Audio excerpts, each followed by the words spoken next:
Need some suspension work and shocks and brakes, brake pads, lining, steering box, transmission, rear end. Ka-chow. Just don't see no cars! It works! I love this button! Always remember, if you ain't first, you're last.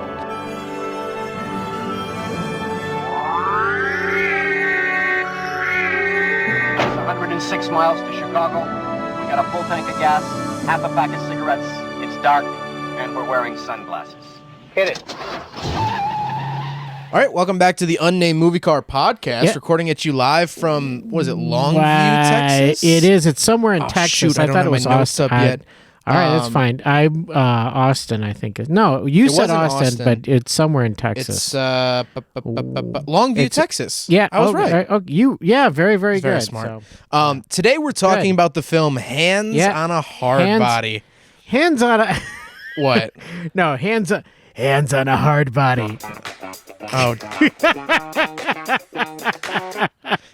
All right, so that's it sounded like... Did you go and find that sound just for that one joke? That was for the movie that I did. I did the movie for the 48-hour, which we will talk about. Oh, right, I did the movie for the 48-hour film project, which we will talk about during this episode, and that was the music. Oh, that right. I used. I remember. I did watch it. But, thank you. Yes. Well, but I think it was... I watched it like this, though, through like the two... the little space between my fingers. Why did you watch... Scary. It wasn't scary. It wasn't scary. But I used that music though, and I thought it was funny because when you say the sound, hands on a hard body, hands on a hard body. That's featuring right. Mercedes. All right, Lexus. You know, there's a lot of. Oh wow! I'm sorry. There's a lot of dancers that will go by Mercedes. Yeah, that's true. They go by Lexus. car names. They go by car names. Yeah. I really want to meet a dancer Kia. who goes by like Daihatsu. You know what I mean? Like that would be a great name if you're a dancer out there. I'm Kia Forte Sport. Yeah, what's another name? I'm a GT line, which means I come in manual with a turbo. What was the trucks that you did, the small ones recently? The Daihatsu Midget. I don't think you could go by that name. I don't think you could go by That's that. a real car. It's the Daihatsu Midget too, yeah. and the Daihatsu Hijet. Yeah, but there's also like the Chang Ho or something. Oh, the Chang Li. Chang Li. Well, you could go by Chang Li. The Chang Li Explorer electric vehicle from China, and the Chang Li. What is it? What? CKL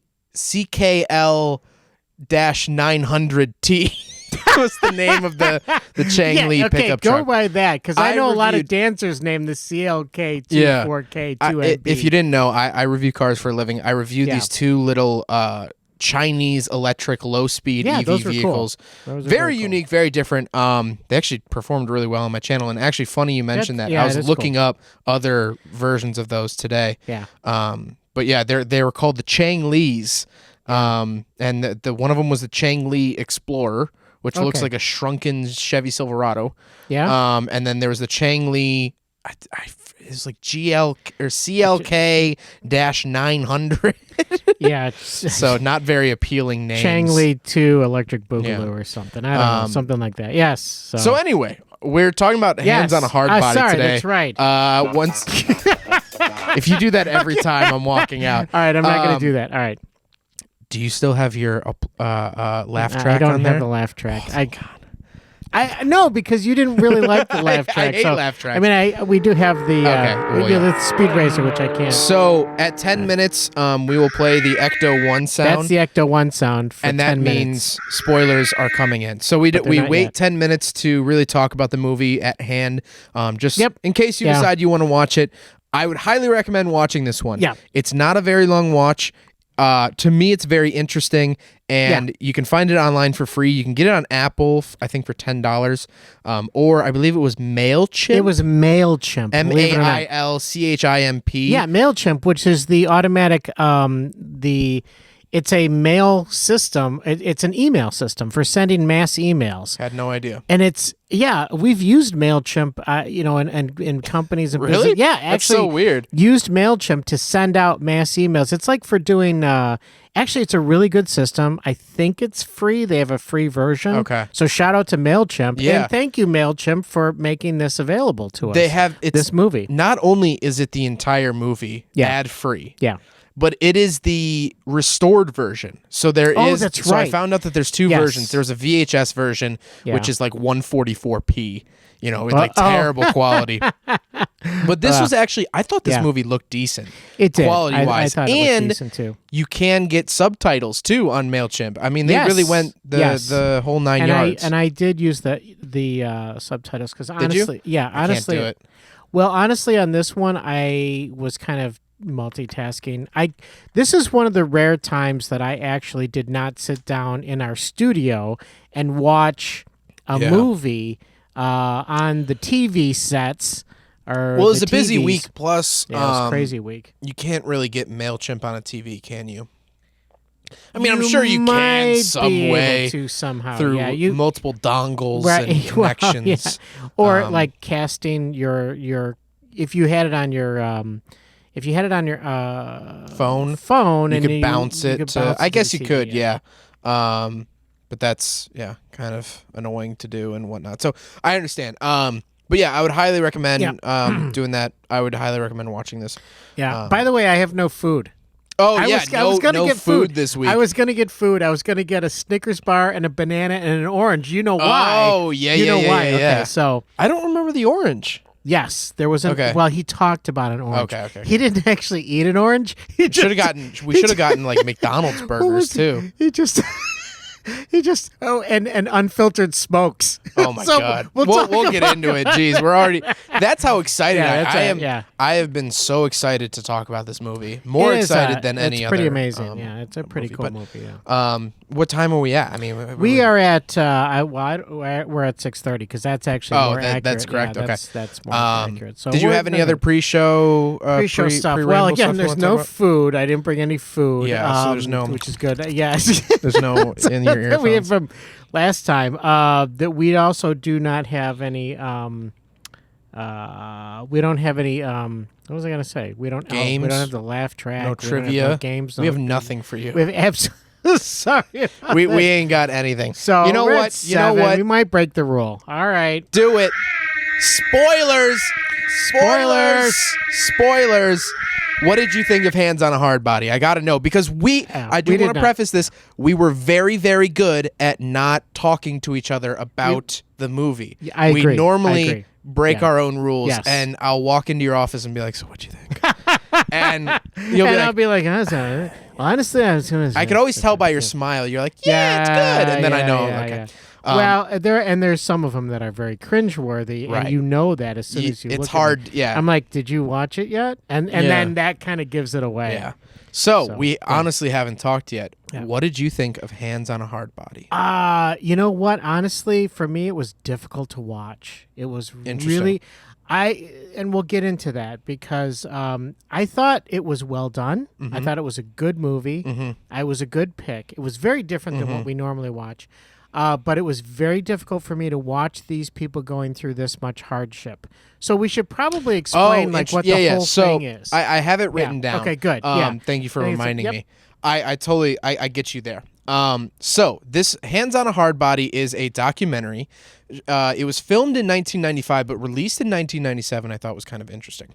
So it circles around a Nissan dealership in Texas, and every year they would do. Nissan? It's a Nissan. Okay. Yeah, Nissan Hardbody. All right. They would do a contest every year to give away a free pickup truck called the Hardbody pickup truck. Yeah, so it makes sense. So the rules are 24 people were selected from a submission form. So you would submit your name at least once a day or on up to slip once a day. Or whatever, yeah. And they would pick you. Right, and they had a big drum Yeah. that they put everyone's names in and they picked people. And so they randomly selected 24 people, and everyone must keep at least one gloved hand on the pickup truck at all times.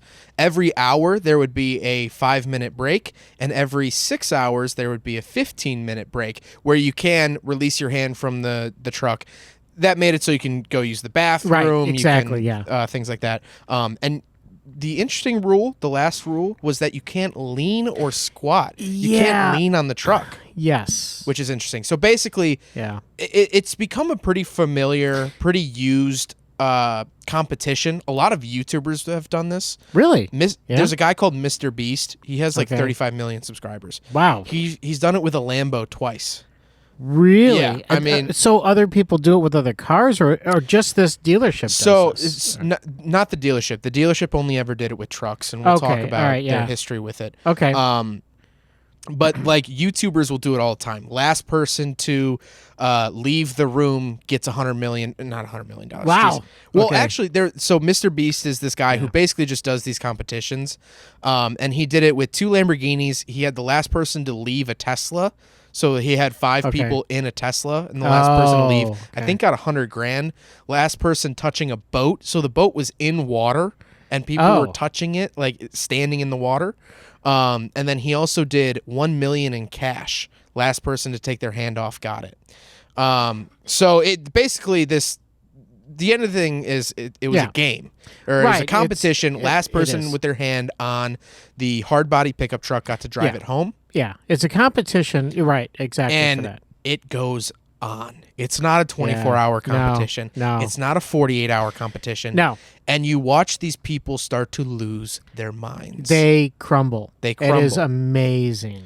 So psychologically, that's what is fascinating. Go ahead. So I'm glad. So you did like it as a movie. I did, absolutely. I thought it was well done. I thought it was it would be very difficult to shoot that. Mm-hmm. And it had pretty much all of the earmarks of a good story. So, a good story, I was just reading about this. There's a good story usually has characters that are being punished. Mm-hmm. And a good story is relatable, it's original, it's believable, it is life altering, it is entertaining to watch, and it is there's some meaning that you can draw from the end of it. So all of those things together, this movie did actually have that. This documentary did have that stuff. Can we get into my notes, because that kind of ties in? Absolutely, yeah. So let's just do that. My very first note was that awesome 90s cultural piece. If you want to know what the 90s was like, the dress. I mean, what they were wearing, the shoes. There was a shot underneath the truck, and it was all like the Reeboks. Yeah, exactly. If you're a fan of Nissans, yep. There was one part where there was just a Nissan 240SX parked next to the tent. Yeah. The regular. And that car was so clean. Yeah. Because it was probably brand new at the time. Exactly, right. And like those S chassis cars are so sought after now. Yeah. And finding one that is in it that is non-modified is literally like finding a diamond. Really? Yeah. So seeing like literally rows of brand new hard body pickup trucks was so cool. Pretty crazy. That's besides the point. My next note ties into what you're saying of someone. There has to be characters, and they have to be being punished for something. Yes. There were characters. Oh my gosh, characters. So this is a documentary. That is true. That is very true. These are the couple people that stuck out to me. Well, first of all, did you have a theory of who was going to win it? Did you have like a picked like every murder mystery? You kind of make that early assumption. Did you have? That's a really good question. Really, really good question. I wasn't honestly sure. I thought that the kid who just got out of the Marine Corps, I thought he was going to go. Me too. I thought they did really well at selling it because. And I tell you, the guy who won totally. Well, I'm sorry. Okay. Yeah. That. But the person who won actually very much surprised me. Yes. Very much surprised me. But go ahead. So there are a couple characters that I wrote down. First of all was the religious believer. Oh my gosh, yes. This was a heavier set woman who had a Walkman ? I don't know what could have been. No, it was cassette tapes. They were cassette tapes. And she had these religious cassette tapes. Yes. And she had the headphones in, and she would, you've all if you've ever been to church and you've seen that there's the regulars that sit up at the front and sway with the music, seen it on TV or anything, Southern Baptist, all that stuff, sing it loud, sing it proud, basically like the Blues Brothers church sequence. This was that lady. She was swaying. Absolutely, she was saying that God brought her here. There was the whole side story with her friend prayed at 4 a.m. Yeah. And everyone was saying that this girl, the woman in the competition, got this boost of energy around that same time in the morning, which was the Lord's work. And all this stuff. So yeah, that was a very identifiable character. I mean, that was very much. And she almost went the distance. She was the second one. Second. She was runner up. Yeah. Which is impressive because if you look at her, she doesn't seem to be built for a stamina competition. No. She was up against a Marine who just got out of the Marine Corps. Yeah, so, that's the next up is ex-Marine. The kid was like what, 21, 22, something like that. Yeah, he was young and he was like out there. And he bowed out after like a day and a half. Yeah, but I was very impressed by the fact that he said you have to test yourself. Yeah. You have to keep testing yourself. And it's one of the things that I'm just going to jump right in and tell you about that last part where I was talking about the meaning, like the end meaning. And for me, the whole theme and meaning of it was you got to give it a try. Yeah. And he talks about it. Benny, who was he was a previous winner. Right, yeah, which you'll talk about. We'll talk about in a second, yeah. But he was the one who said, there's not enough people out there trying. Right. And it's just a matter of giving it a try. And I give everyone kudos and who did this and who tried it. Because that was a very difficult thing. But trying it was the big thing. So the next character I had written down was the waitress. Oh yeah. She just kept saying, she's like, this is $300 a month I'm saving. I mean, she was like paycheck to paycheck. And she was saying in the documentary, she's like, I don't want to go back to working 2 jobs. You know, I need a car. Right. And this was available. You know what I mean? Yeah. Which I thought they were very holistic ways of looking at it. It wasn't just greedy people who wanted cars, which a couple of them, sure. Yeah. But this lady, she really needed a form of transportation. And that goes back to being relatable. That's the second thing. These are people that are punished, but also people that are being punished going through a struggle, which they were. This was very much a struggle. Yeah. But very relatable. I mean, that person who was saying, man, I really need transportation. There was a Hispanic kid who basically was saying, I got to get to work. Yeah. I got to, I think he had a bike, right? He was like, I only have a bike. And I think so. And to that point, that's what made it difficult for me to watch because I had so much empathy for every person. I was like, I wanted to be like, you get a truck and you get a truck. I mean, just like Oprah it and just go, everybody gets a truck. We're going to do a, for everybody who tried, we're going to do a GoFundMe or whatever. Yeah, get everyone a truck because if you make it, we're into spoilers. It lasts 78 hours. Yeah. If you make it to 65 hours, everyone gets a hard body. Yeah, which obviously is not exactly, financially feasible, but like no, you just see what these people are going through and you feel for them. Yeah. The next person I had on here was the previous winner. Yes. So there was someone in the competition that had his name drawn again. He won in 93. Yeah, I think so, yeah. So then this was 95 and he was able to re-enter the competition. Yeah. Which was interesting because a lot of people didn't like him. No, a lot of people said it's not fair. He won before. He shouldn't be able to. And he actually was kind of. You're probably going to talk. Well, go ahead and talk about this. And I just thought, sort of realizing it now, he was a perfect person for this documentary because it offered so much insight, and he could kind of talk through the ebbs and flows of the competition while it was happening. Right.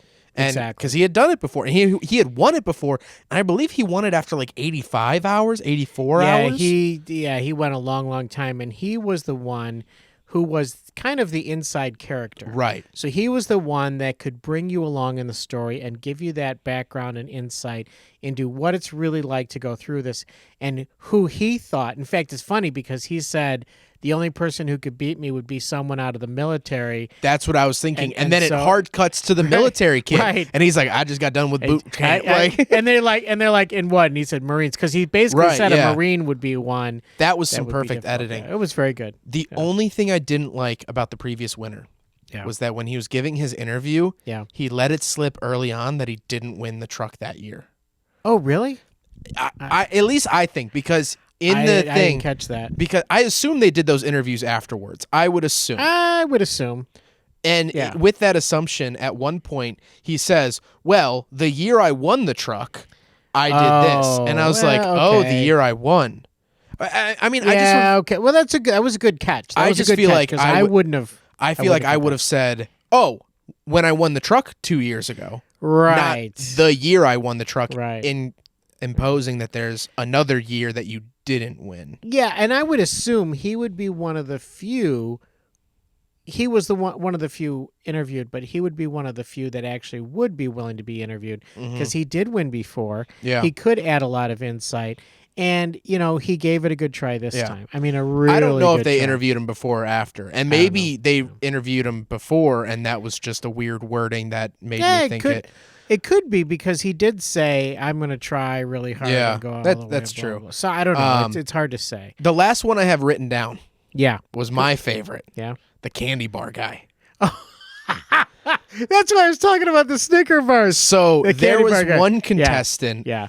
I forget. I don't remember much of his backstory, but he's one of the famous participants of this Hardbody contest, like of the documentary, because on every hour break, his 5-minute break, he ate a Snickers bar. Yeah. And he kept saying to camera that he had gone days on just Snickers bars and minimal food. Well, and so he had said at one point, I believe he said, when I was in track. Oh, okay. And he said, when you run like stuff like that, okay, I know a lot of people that are healthy, good, they're athletes.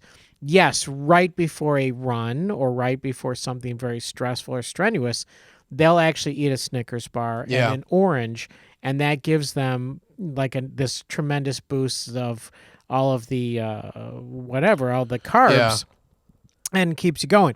Now, these are people running marathons. These are people expending a lot of energy. In the heat. He's standing there in the heat and eating a lot of candy bars and no oranges. So literally just candy bars. So and 2 points, which with is that. what I would have done, by the way. I just want to let you know that I would have stood there and eaten candy bars. At one point, the interviewers are like, "So how many Snickers did you have?" And he goes, "I don't know. How many breaks did we have?" Right. And I was like, "Oh, how'd you lose track?"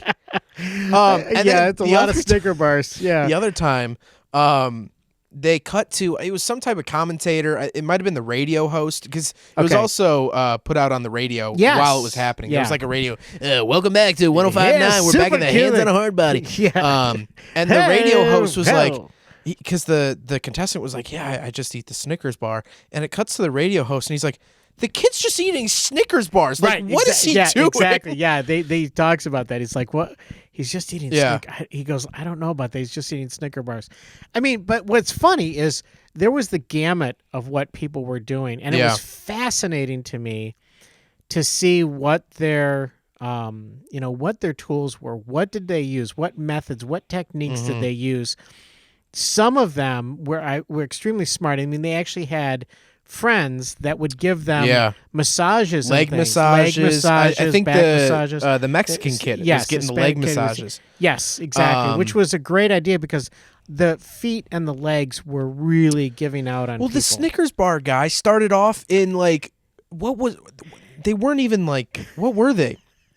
They were like sandals, but like that's right.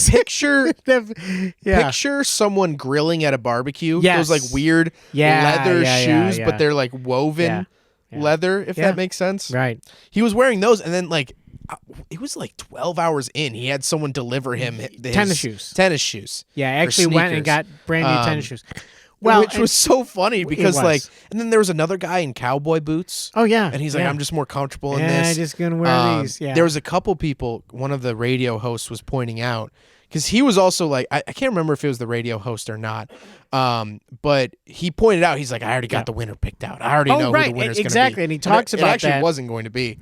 No, but he was very close. He was close. She stayed in for a long time. He picked this one girl. Who was eating very healthy. She sat down in a regular chair every time. She wasn't sitting on the concrete, which a lot of the contestants were doing when they had a break. They would sit on the concrete, which was bad. Very bad. Bad for their back, bad for everything. Didn't make, it didn't refresh them at all. Yeah. So she was able to go a very, very long time into this. She was one of the I think one of the 5. at the end. Although, did you notice the one point where she did lift her hand off the hard body Yeah. and no one caught it? I probably didn't see that, but I remember at one point they did say she lifted her hand off. She did end up lifting her hand, which is hard to take. But there was a point they replay it, which is the only way I was able to notice really? it. They replayed it. She's talking to the camera, Yeah. and she's switching hands, but she takes her hand fully off the truck for like a second, and then Okay. puts the other hand because she kept moving around the truck. She did. So what you would Right. have to do is you had a gloved hand, which they were like, you have to keep the glove on because it's for the paint. Yeah. What? You're I fine. know. You're fine. I know exactly. I think it's gonna be fine. But so she was holding one hand on the truck and like sliding it along the bodywork so she could stand towards the bed of the truck and then move up towards the engine of the truck. And at one point, her hand leaves the truck. And I you didn't see it. catch You that. I see it didn't in the catch that. documentary. Yeah. Well, she lost anyway. But She lost anyway. Which we'll get to in a second. But I also do want to point out, very interesting. Yeah. I stopped what I was doing to watch this what's this documentary. You did? I did. Okay, that's unusual. We did the opposite. We flipped. Yeah. Because I put it up on my computer and Yeah. like I would play on my phone every once in a while, like I'd Right. check emails and stuff. But I was watching it on the screen. Yeah. Which I rarely do. I normally have it on my second screen while I work. And I'm the opposite. I'll come down here and watch, Yeah. in our studio. Yeah. And I'll watch it. But yeah, obviously, but you but- said you watched it completely. Yeah. I did. I want to talk about there was the other lady that gave up because she thought people were cheating. Yes. And I couldn't decide if people actually were cheating or if she Right. was just getting too hot and exactly was losing her That's mind. What I was thinking. So that was a huge deal about this whole thing. Was first of all, people were actually cracking up. Their brains were frying. I mean, Right. their brains were going nuts because literally they were doing a very, very boring, tedious thing, which is leaving a hand on the truck. Right. It actually became very difficult to remember not to move your hand off of the truck, and they had to actually think about it. You think, oh, well, easy. I put my hand on the truck and that's it, right? Not a big deal. You do that for 90 hours or whatever, and your brain turns to mush, and that really was the big deal. So there was a lady who she was I would say like I don't know, I want to say typical housewife, but she was like a middle-aged woman. Yeah. And her husband was Husband wonderful. was a nutcase. He was a nutcase, but he was wonderful. He's He had a cardboard hat on that Yeah. said "Love you, honey." I mean, it's supporting his wife. It's awesome. And but there was like a whole 2-minute piece about it. He's like, I got the air conditioning unit from Right. Kmart. that is true. That's right. The 20,000 like 20 ton. It was a Yeah. 20-ton Yeah. air conditioning unit from an old Kmart. And he kept, because Kmart was built and then went out of business. And he's like, Yeah. I got the air conditioner from it. Yeah. And he's like, we can make the house 12 below. We Right. can make the house 12 below. 12 And below. It's like it's one of those people that like always speaks in hyperbole, but Yeah. like Yeah. speaks like it is fact. Yeah. And he's like, oh, you wouldn't be able to tell, but we got the house down to 12 below. You could tell then. And it was Yeah. like, oh my God, dude, like, Yeah. shut up. He's got a Kmart refrigerator, But it's Kmart air conditioner. Because a lot of people, he was talking about the fact that a lot of people have like a 3-ton maybe. Right. Yeah. But this is a 20-ton. And the guy asked him, he was like, where did you get a 20-ton? It's one of the few times you actually hear the documentary crew. He's like, true. where did you get a 20-ton? He's like, one of them big box stores was going out of business, and I got it for a real good deal. Well, and there was another time, and I had to play it back a bunch of times, where you hear the camera crew talking to each other. Yeah. And there was a time when one of the ladies, he sees that she messed up, and he goes, "Oh, she just upped," and so it was, he swears. Yeah. You don't even catch it though, because you have to play it back to Yeah. hear what he says. But he said Karen effed up, and so it was like one of those things, and I was wondering, well, who was that guy? Like he just like his face just said, well, it was the camera crew, and then you see later when the camera crew runs in when it's near the very end, and the camera crew runs back in to grab one of the cameramen, to bring him out and say, look, this guy, he's it's going to be this Benny's, coming to an end here, and Benny did say in there that he he said if a body part goes numb, he goes, you're done. You're well, done. that's the other thing I want to talk about is that you see this really interesting arc where hour 12, hour 24, you see people are like, my feet are killing me. My arm is starting to hurt. Yeah.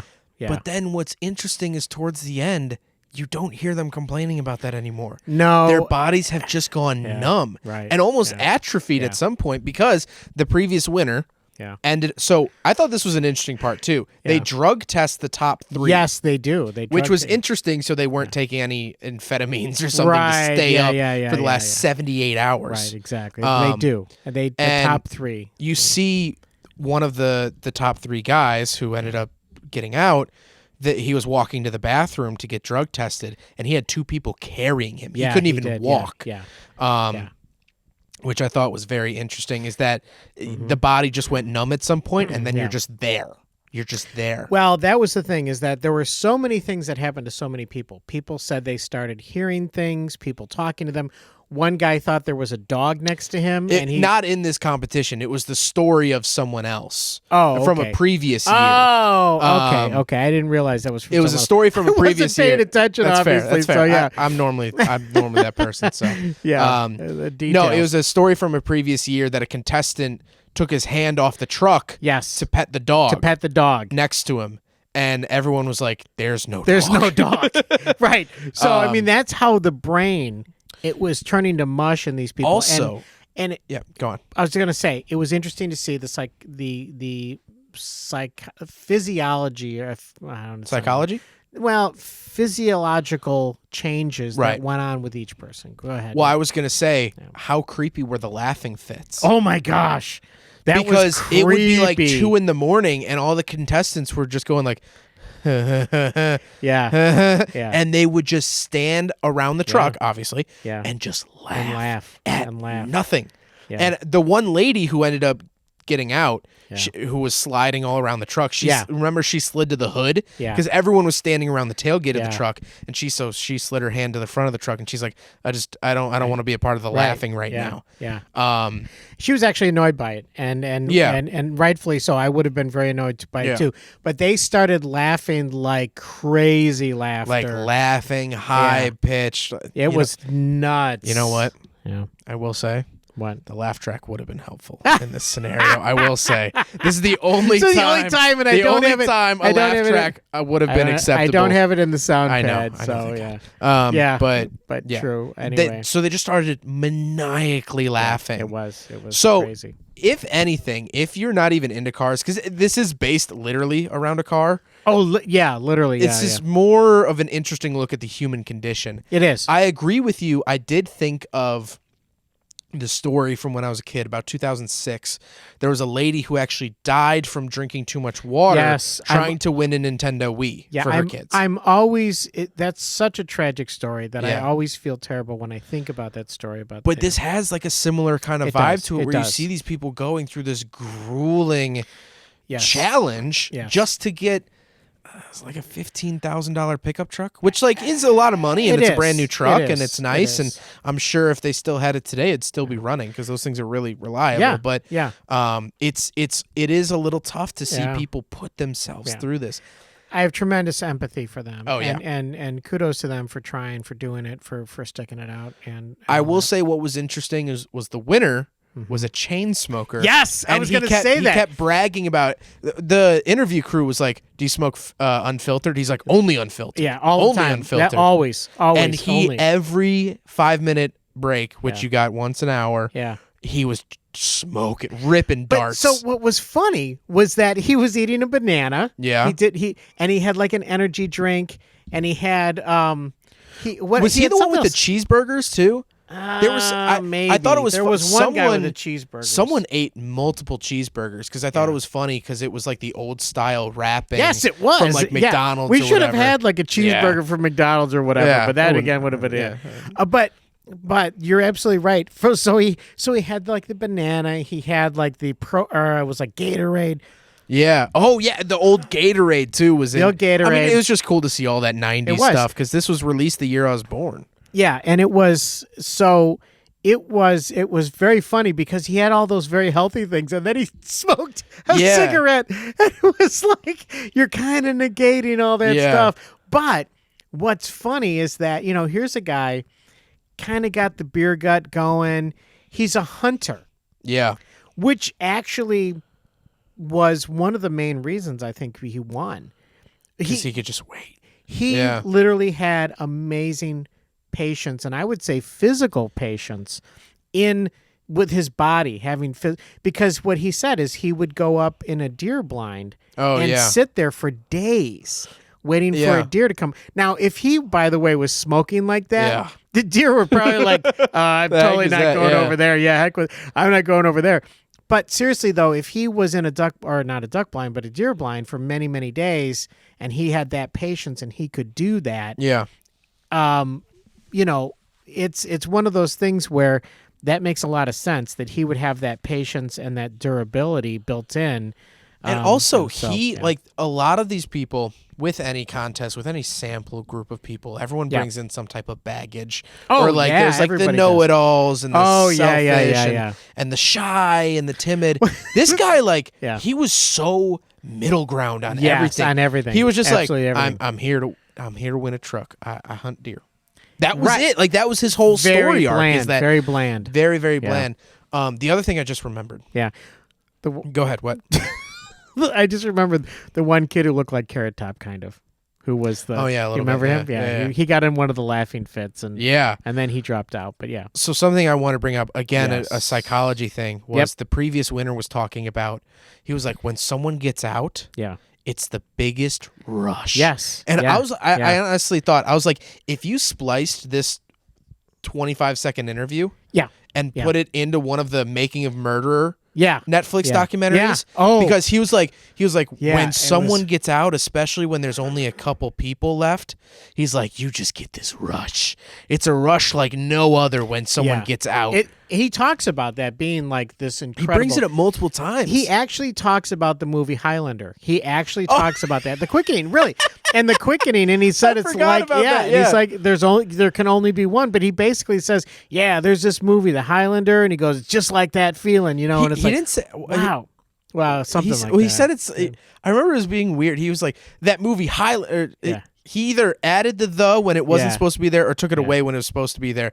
It was like a real weird, there's a big spider on your... Oh, that's okay. He's fine. You sure? That's my pet. Okay, that's terrifying. Fine. There's a spider on his he's mount. fine. It's a light color, so I don't think it's poisonous, but... Well, no, it's I know. It's also kind of rainy season here in our underground studio. He knows there's he's smart enough to know this is a dead end. He went down the microphone. He went the microphone stand, and there was like nowhere else to go. And he's like, "Okay, I'm gonna go." It's just so gross. Oh, sorry. Well, that's I don't. Fine. I know you don't kill insects. No. So here's the thing. Yeah? Actually, that's a good segue into this whole thing. Yeah. Because, I know that's gonna bother you. I'll get a. No. It's fine. It's fine. But I don't like to kill anything at all ever. Yeah. I like not even like the spider that's crawling up and down the microphone. Yeah. Whatever. It doesn't matter. Because I just have a thing about life and all of that. And I think it's, for the most part, unless you're trying to hurt me and you're trying to kill me and take away my life, that's a different story. So I don't hunt.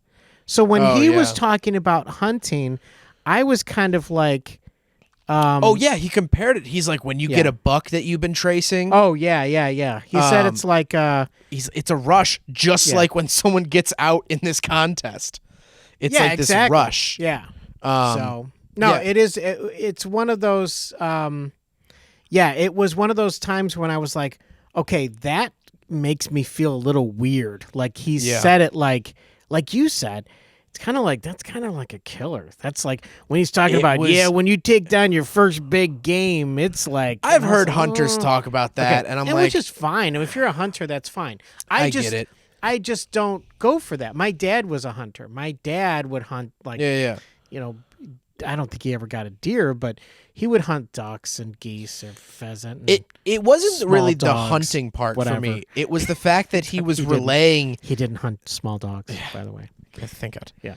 So it was. It wasn't the hunting thing. It was the fact that he was relaying it to this contest, and he was relaying it to like this big rush. Yeah, well, he talks about that. That was when the worrying part. when is someone gets out. Yeah. Yeah. Which, When like, someone it's a gets out. like, think about doing a contest with someone, any contest, and someone gets out, and you just go, yes! Like, it's like this explosion. Like, that's that's No, I wild know. to me. I know. And I thought, I totally get that, and I appreciate that, and it's and I appreciate his, because I think a lot of people, like the guy who won was a hunter, and Right. this guy was a hunter, and so the people that went the farthest were the hunters. Mm-hmm. I think that has a lot to say about patience and so, because when you go hunting, you have to be patient, Yeah. and you have to, and all that. But you have to have perseverance. You have to be, you have to be completely capable of all your facilities. You have to be able to deal with all that stuff, and that isn't an easy thing. But the way he said it towards the competition was a little freaky. Yeah. And it's interesting you say that the top people were hunters. Yeah. 1 and 3 were hunters. The runner-up, right, yeah. the runner-up was the religious lady. Oh, that is true. That is true. That's is to true. me, like, Yeah, that I is true. understand your one and like your Yeah. hunter idea, yes, but also the second place totally broke that. Yeah. She was just, and I remember the interesting part is, like, someone was like, we got to figure out what are on her tapes, because every time she listens to the tape, she's a whole new woman. Yes. And she was listening to these hymns on cassette I think tape. it was Richard Simmons. Probably. It was Joel Osteen. I think, If you believe in God, I can buy a third jet. Right. I don't know. It was interesting. I wish I would have known or could have found out what was on the tapes. It might have been hymns. It might have been it could have been some sort of messages of like spiritual messages of encouragement, like, if you just keep perseverance and blah blah blah. I don't know why I got a southern accent, but it slips in every once in a while. But it don't mean no thing. it don't mean it's not. It that. don't mean. It's no thing. Something I wanted to get to with Nothing this. but a thing. Yeah. We will talk about the truck here in a second. All right, let's. But I also wanted to. Oh, I have a couple other notes here. Jeez. Kind of like Squid Game. It's kind of crazy seeing what people put themselves through for a prize. Yeah. Similar. Yeah. Obviously, they're not getting sniped for a That child would have game. been a really sick documentary movie, but jeez. But Right. if you think about it, boiled down, the people in Squid Game had huge debts to pay off. They did. So they entered this game that ended up costing everyone but one their life. You Right. know what I mean? Yeah, exactly. So I thought that was kind of an interesting parallel, was Yes. the fact that, like, this kind of will do anything for a prize mentality, yes, which I thought was interesting. true. What I wanted to get to was that Yeah. this film was recommended by someone. Oh, right. Yes, that's right. You told me last time, producer, right? Some famous So person. this Okay. is one of the go-to movie recommendations Yeah. of Quentin Tarantino. You know what? I thought you were going to say that. Really? I thought you were going to say Quentin Tarantino, because I was trying to think crazy director. You know, he said it on the Joe Rogan podcast and on Jimmy Fallon. And what's funny is he's talking with Jimmy Fallon. Yeah. And Jimmy Fallon's laughing through every sentence. Oh, yeah, But yeah. he goes, oh, I've seen that. The guy with the Snickers bar. And Tarantino's Yeah. like the Snickers bar guy. That's why I was like fan favorite. Yeah, cult definitely. classic.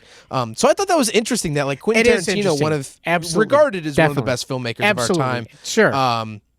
Recommends this movie. Yeah. That's like one of his go-to movies, Yeah. which I is fantastic. And that's one of those guys where, he just seems, I don't know. His movies are great, but I don't know if I would be comfortable going out for a beer with him. Like, I don't think I would.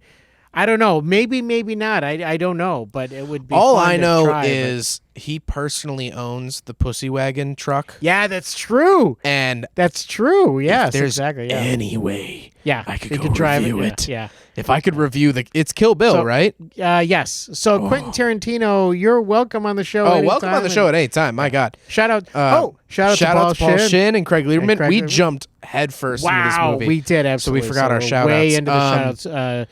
Bella, Jory, Star. Oh, yeah. Yeah. We have a bunch of other things to talk about. Okay, too. all right, let's talk about the truck. Let's get some cars Yes, in here. let's talk about the So truck. it's obviously a 1995 Nissan hardbody pickup truck, also known as the D21. Yeah. I haven't driven a U.S. spec one, but I've driven a Japanese domestic one. Yeah. So it was right-hand drive. And what's funny is here in the States, they came with same 4-cylinder as the 240SX. Okay.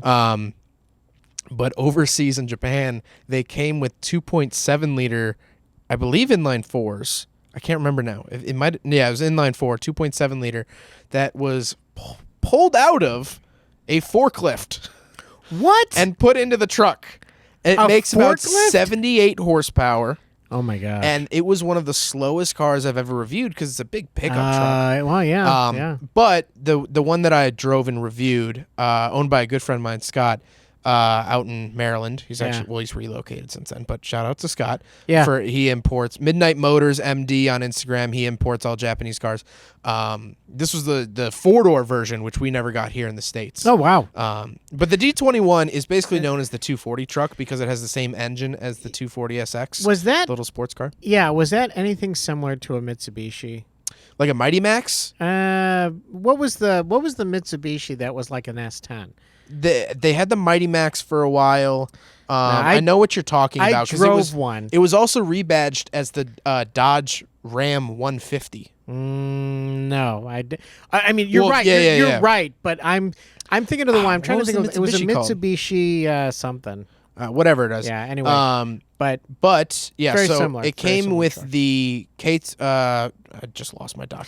Hold on. KA24E, which is the KA engine is from the Nissan 240SX. Oh, okay. All right. Makes 130 horsepower.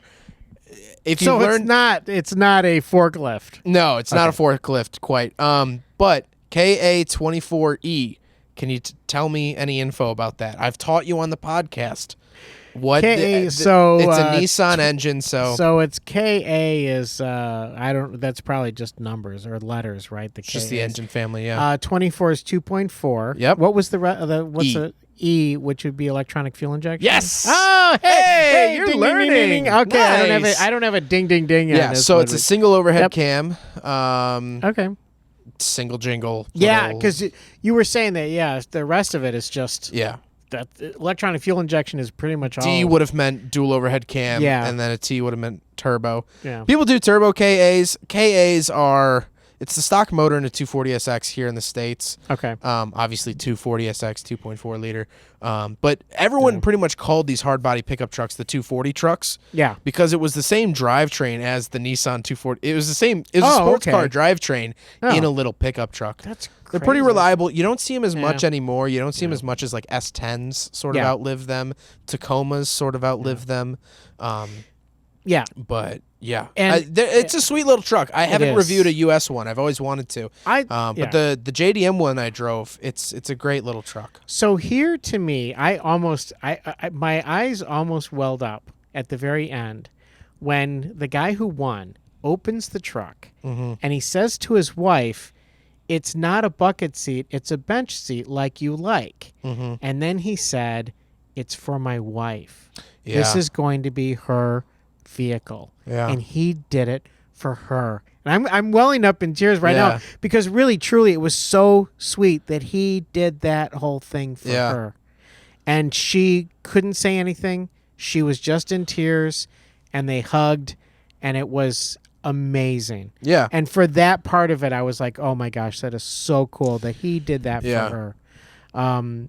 Yeah, definitely. I mean, and he's like, "Oh, look, it has the bench seats like you like. It doesn't have the bucket seats." And I thought it was got good. a little giggle out of that. I did too, because he's Because- been standing there the whole time for like 98 hours or whatever, 70 some Yeah, hours.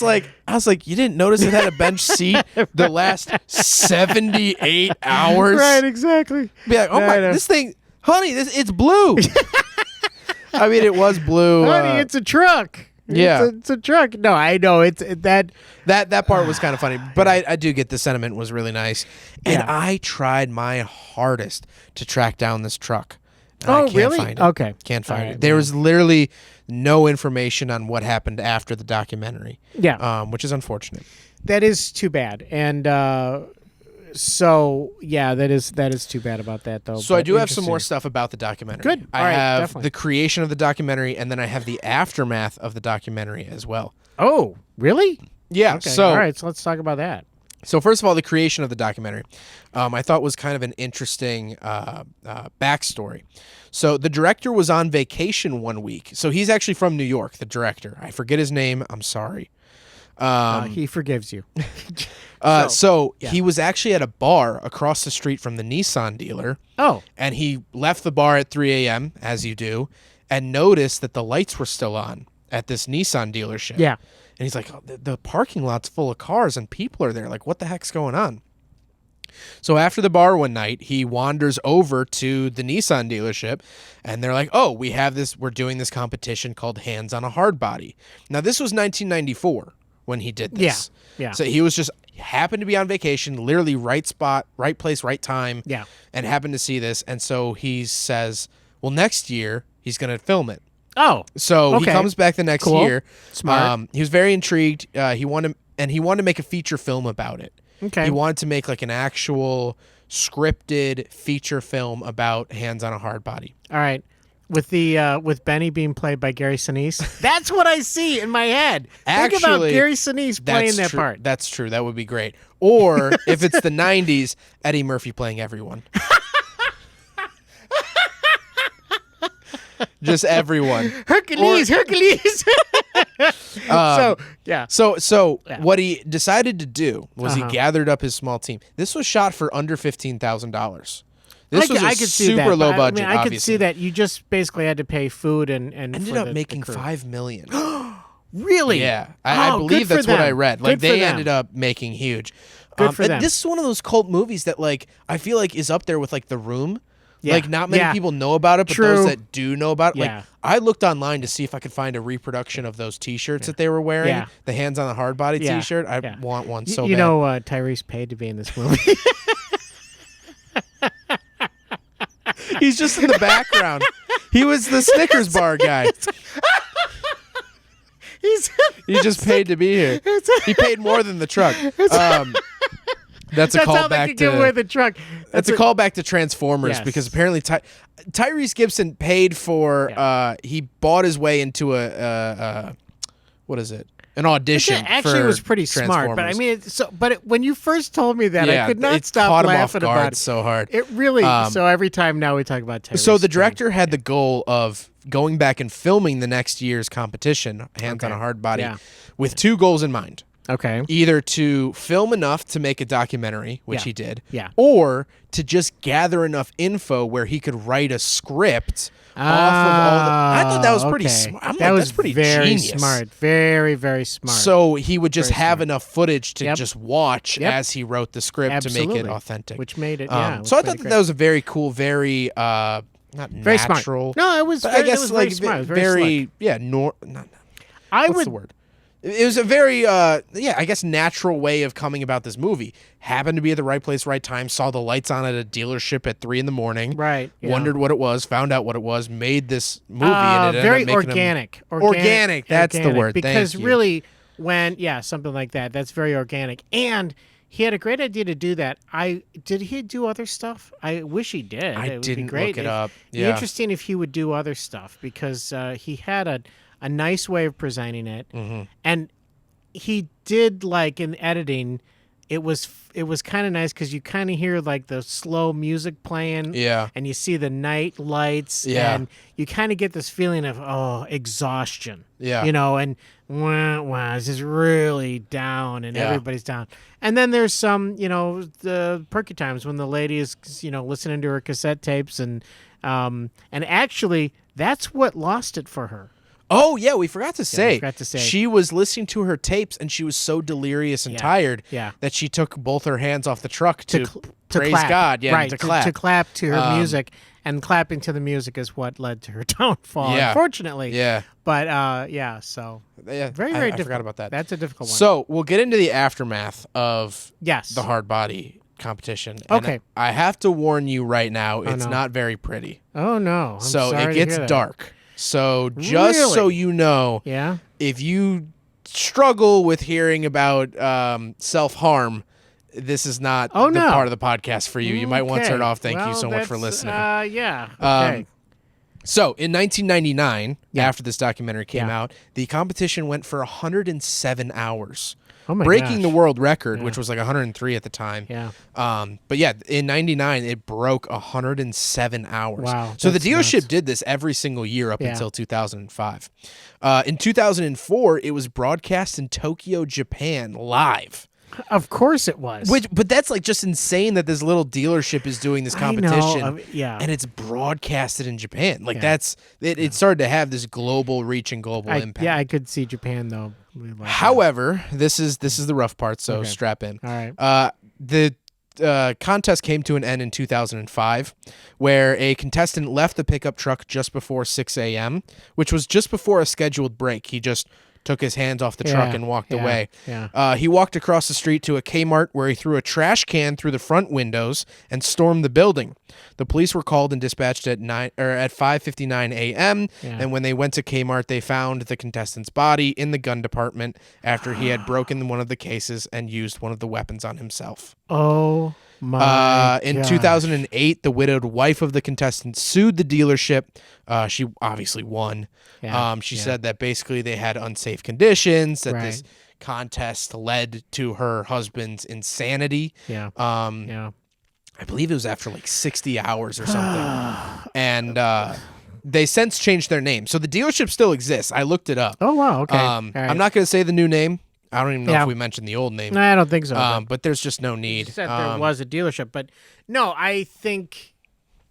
But yeah, that's where it came to a head in 2005, where one of the contestants harmed himself. Took his life. Took his own I life. mean, that's really awful. Just out And I of. can't even. But the weirdest thing is that Yeah.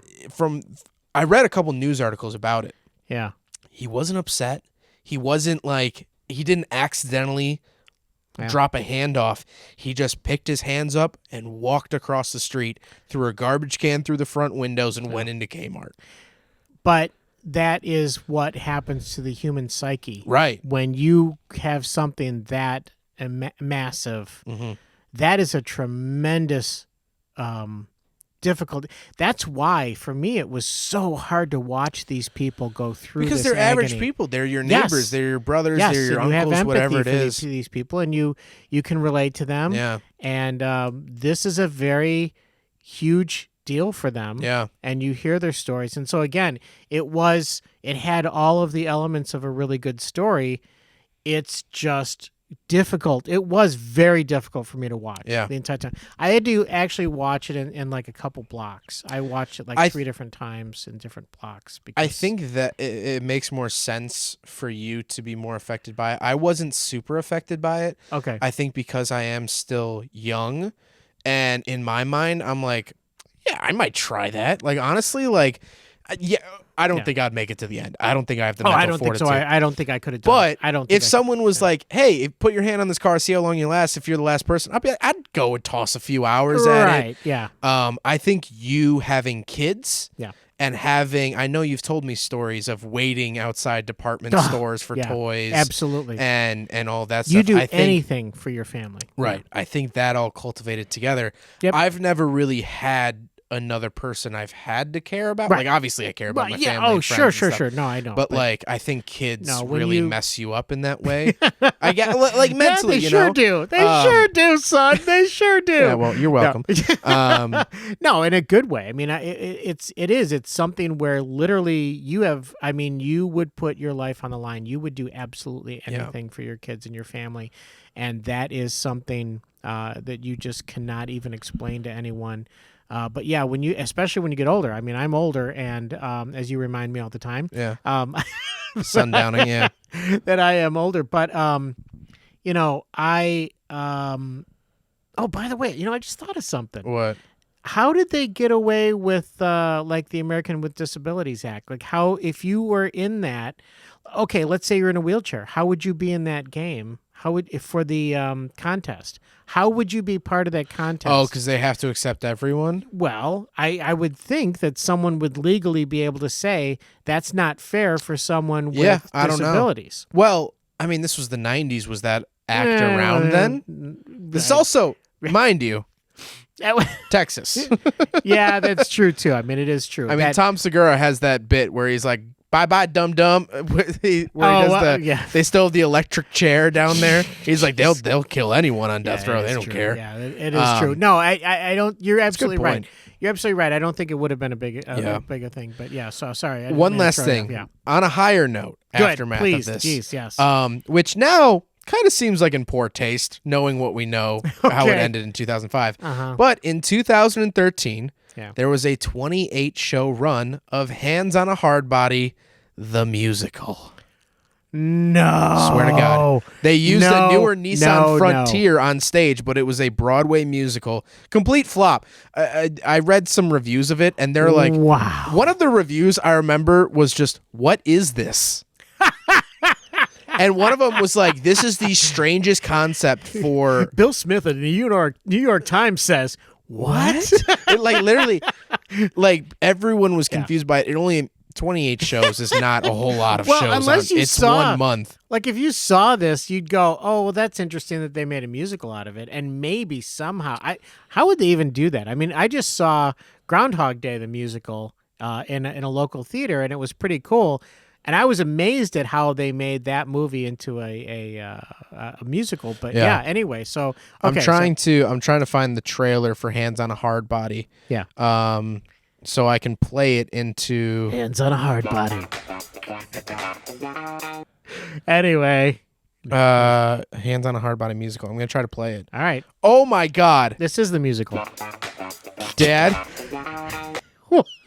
What? Someone uploaded the entire musical. It's an hour and 5 minutes.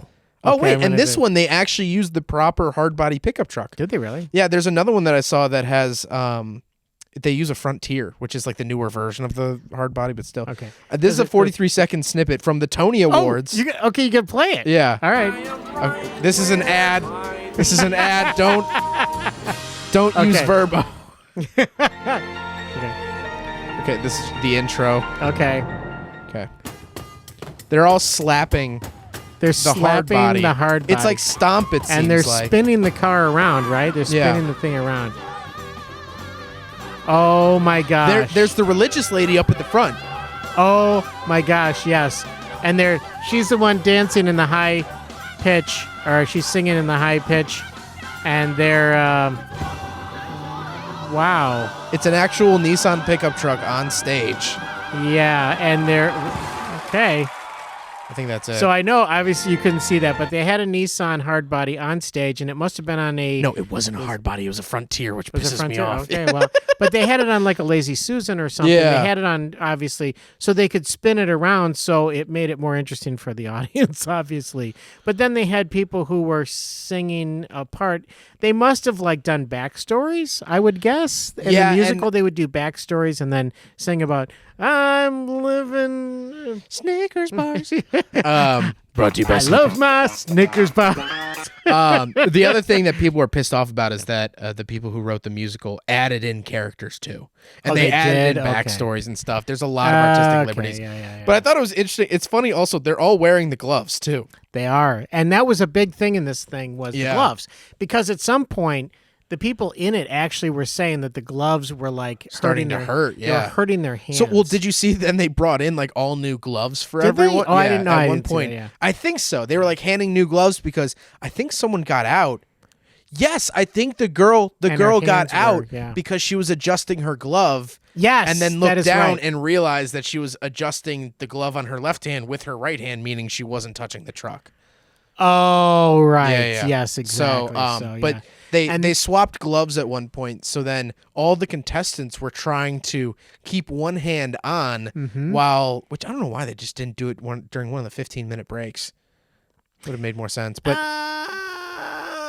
whatever. That was my yeah. yeah, I don't know. That would have been good. I and I can't even fathom only getting a 5-minute break every hour. At first, when I first heard that, I was like, "Oh, so they're not standing here the Right, whole time?" I was exactly. like, "Oh," but then I was like, 5 minutes. It's not really much time to do anything, Yeah. especially if you have to go number 2. Yes. Oh my gosh. Yeah. Think like about my that. number 2 was like 45 minutes minimum. Minimum. I was thinking about that. I was like, what happens if you're like, mid-hour and you just gotta pee? Yeah, right. Exactly. I mean, You just can't. there's so many factors that go into it. There are.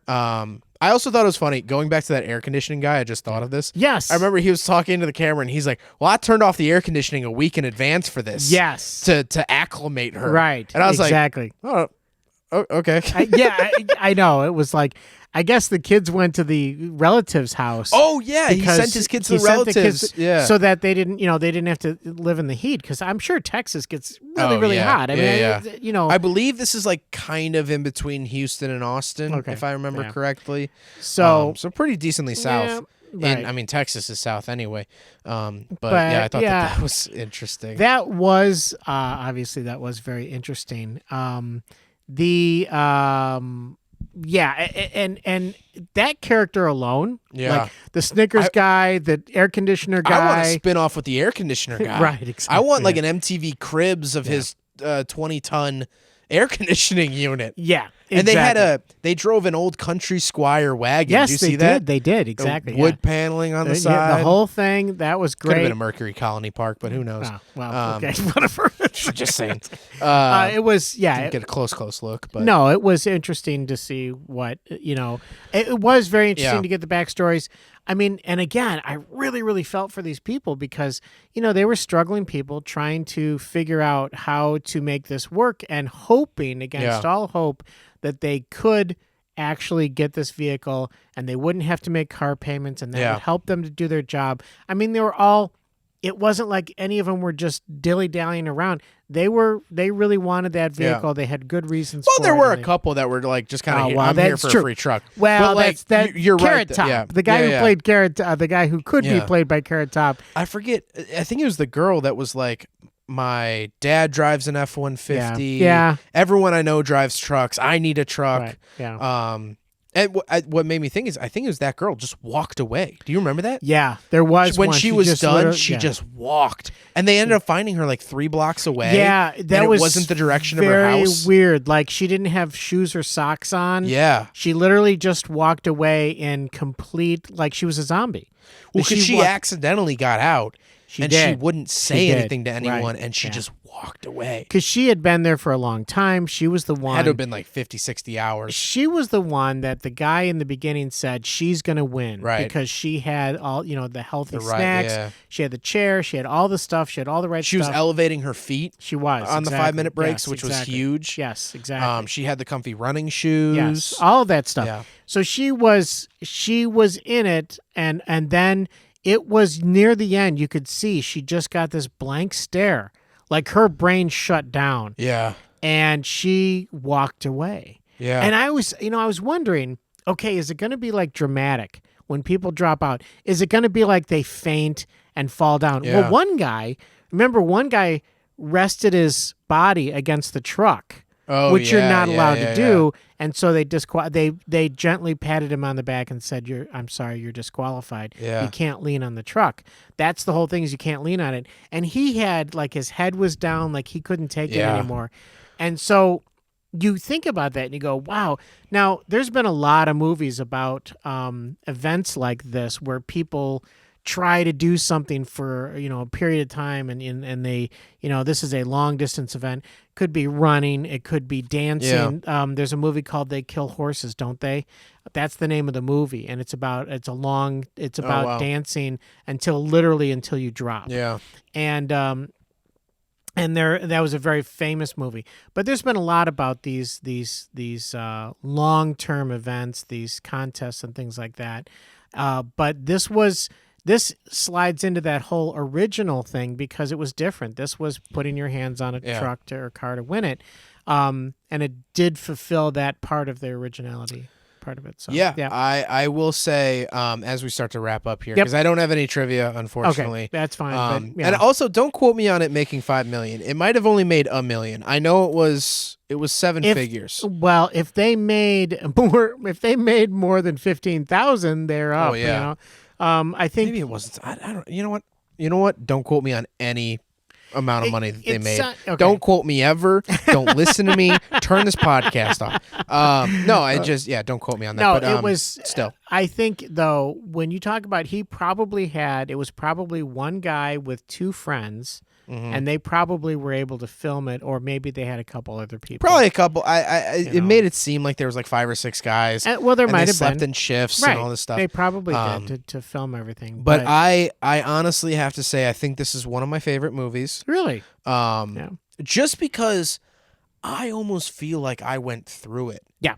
I that's feel cool. like I went through the ebbs and flows, and there was parts of the documentary where I was like, this is so ridiculous. I wanted to just laugh out loud randomly. Right. There was times where I'm like, I don't know if I can finish this documentary. It's Yes, dragging. That's how I felt. And so I think at the end of the day, the filmmakers did a great way of, or they were very good at bringing the audience through it.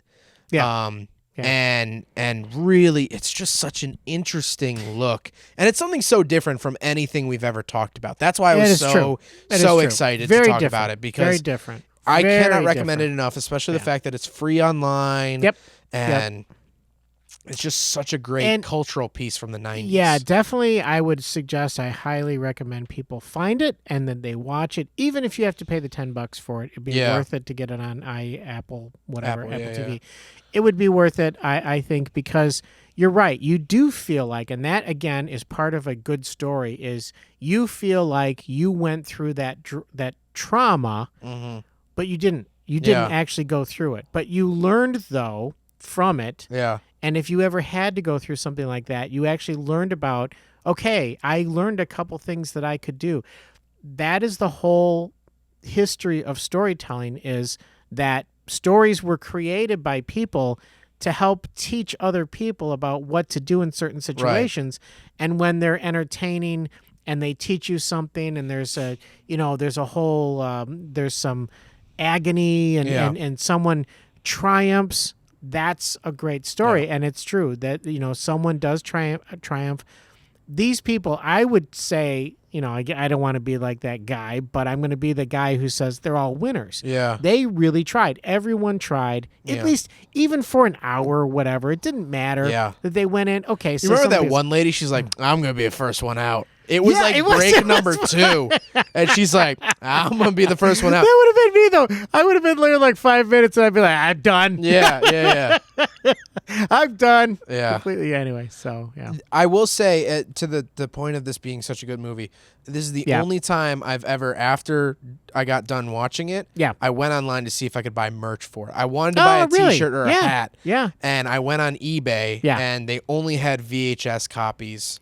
Oh, really? Of the movie, which I was like, I don't even think we have a VHS player anymore. We do have a VHS player. It's not hooked. It's, whatever. We can hook up the VHS player. Nah, that's okay. It's just we actually have. I tried to get out of it so easy, and we actually have a let super me. VHS player. Oh God. Yeah, okay. So yeah. But yeah, definitely it's. But yeah, I was like, I want one of those T-shirts. Because they all had matching T-shirts for the competition. They did. They all had hats that said the dealership name. And, yeah. I'd love to visit that dealership when I go to Texas, hopefully this summer. Oh yeah, that would be fun. That would be cool. I think it's way out of my way, but if I end up down in that area, I'd like to just take a picture of my Mazda in that parking lot. Yeah, that would actually be very cool to do that. That would be very fun. Yeah. So if it were on TV, would you change the channel? I probably would keep it on. It was so. I mean, it was a good movie. There are many good movies. Here's an example. Like, if you were to say, "Hey, would you watch Titanic again with those famous people?" Kate, yeah, Winslet, yeah, something, and the guy, Leonardo da Vinci, Leonardo DiCaprio, Leonardo the Ninja Turtle. Exactly. Pizza. That's all. No, that's Little Caesar's Pizza. Oh. So. Wait, Caesar's Palace? The place in Vegas? No. Where things stay? No. Okay. The Hangover is now on Netflix. I watched that today. I watched The Hangover today. Oh, you did? And Yeah. Zach Galifianakis is like, did Caesar live here? Yeah. And the lady's like, no. Yeah, exactly. Yeah. Sorry. Go on. That was I was just gonna say that I totally forgot. With Titanic, there's some movies. So Titanic, there's some movies that are great movies, but I wouldn't necessarily want to watch them all the way through again. Yeah. This is one I wouldn't really want to watch all the way through again because I found it exhausting. Yeah. I mean, I was like physically, mentally exhausted by the end of it. If it were on, I probably wouldn't change the channel, but I also wouldn't pay much attention to it. Fair. I enjoyed it, probably not as much as you. I enjoyed it. I think it was a great movie. I think people should see it just for the fact of the humanity of it. Mm-hmm. And like Benny said, you learn about people. It's all about survival and humanity, and it's all about all that stuff and trying. And that's what you get out of it, something like this. But I get it, and it's not like it's a Blues Brothers. Okay, there's some car chases and music and entertaining. Kind of it would be hard to jump in at the middle. I think it would be. It would be, and then exactly to get that involved and stuff. So I probably. What about you? I wouldn't change the channel. Obviously, I think you could tell. Yeah. I really like this movie. Yeah. I don't know. I like it for so many reasons.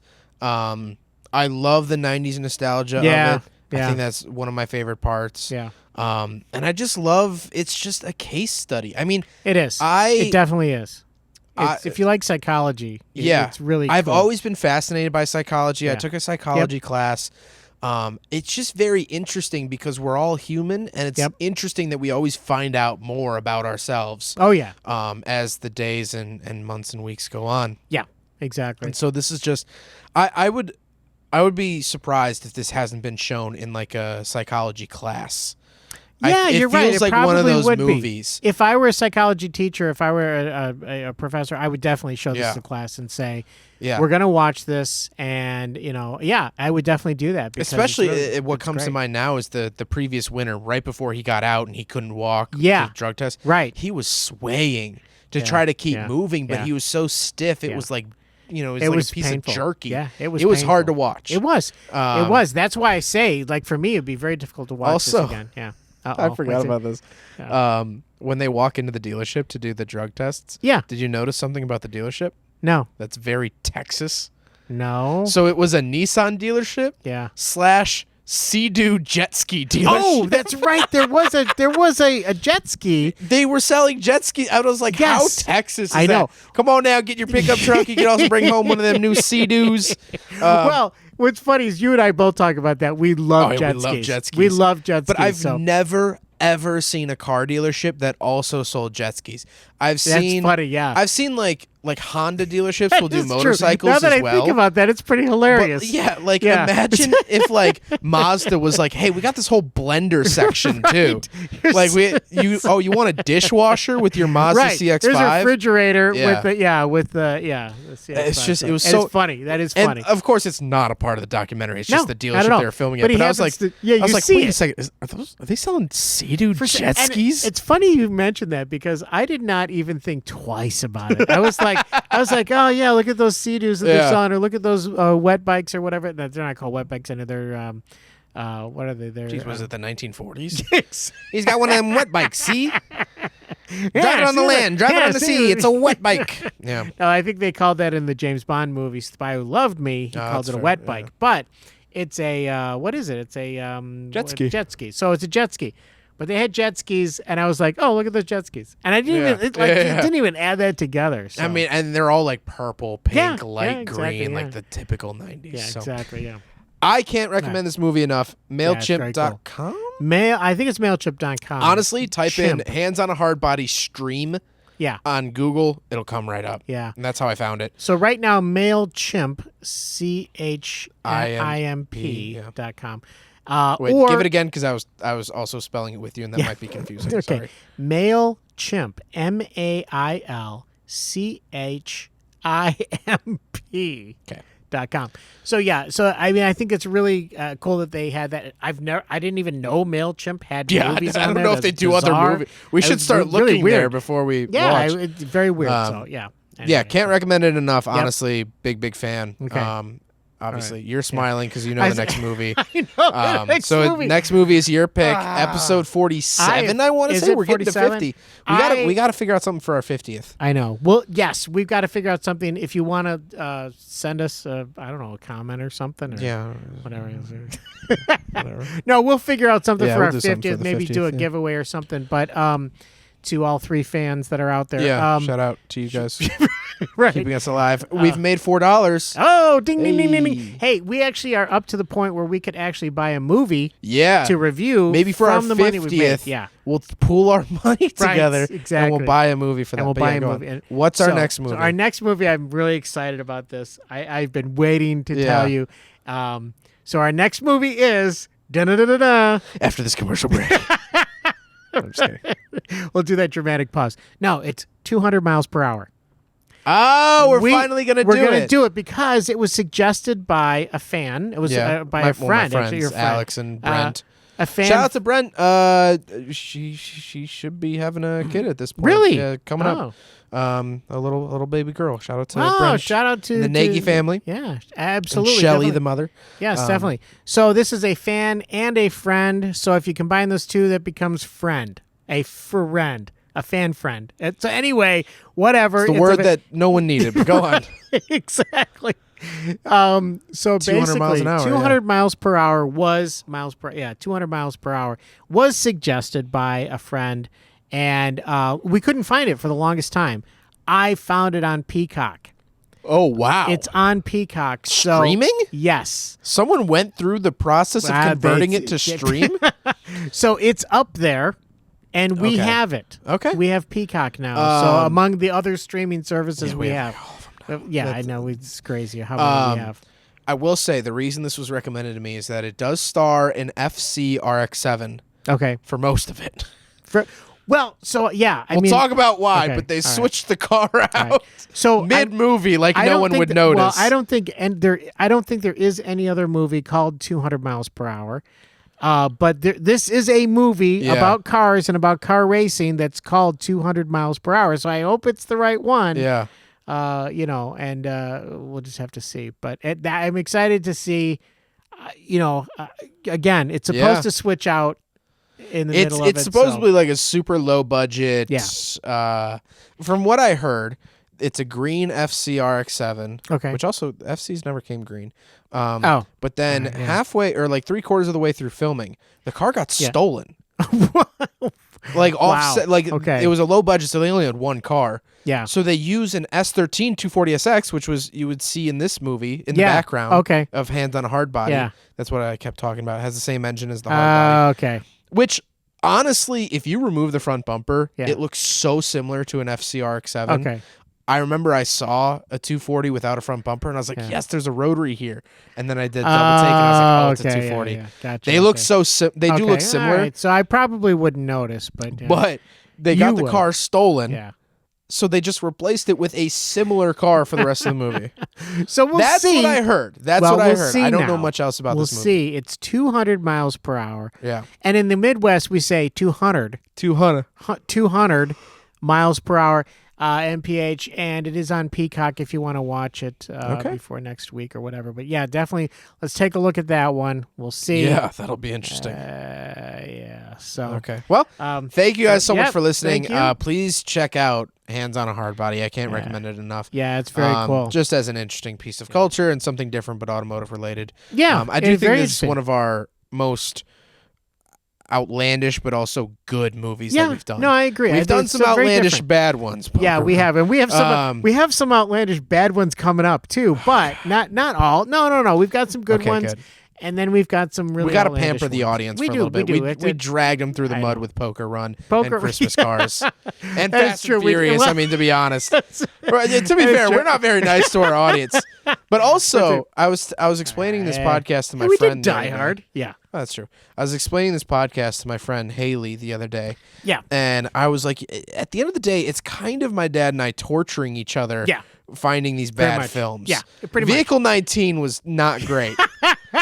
True. And and I don't know about 200 miles per hour and stuff like that. Yeah, no, we'll I even told you the other day, this is my happy place. This is when I think about being happy and I think about things in life being great. This podcast is my happy place. So so if no one listens, then that's fine. It's we okay. still got the enjoyment out of it. But exactly. So if you are listening on YouTube, please check us out on Spotify and iTunes. If you're listening on Spotify and iTunes, check us out on YouTube. You can see my hand-drawn thumbnails.